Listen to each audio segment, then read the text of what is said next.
Hello guys, আসসালামু আলাইকুম। সবাই কেমন আছেন? আশা করি সবাই ভালো আছেন। আমার হাতে দেখতে পাচ্ছেন একটি লাভ বার্ডের বেবি। তো এই বেবিটার নাম হচ্ছে লুলু।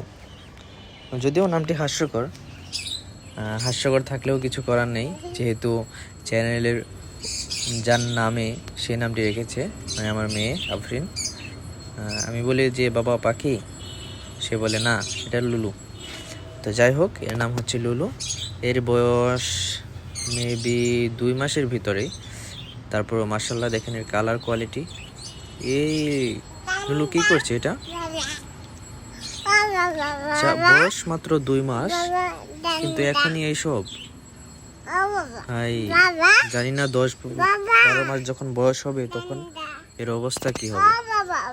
আচ্ছা যাই হোক, যারা অভিজ্ঞ আছেন তাদের দৃষ্টি আকর্ষণ করছে, এটা কি স্বাভাবিক নাকি অস্বাভাবিক কোনো কিছু। তো সবাই ভালো থাকুন, সুস্থ থাকুন, দেখা হচ্ছে পরবর্তী ভিডিওতে। আর ভালো থাকুক সকলের পোষা পাখি। ধন্যবাদ সবাইকে ভিডিওটি দেখার জন্য।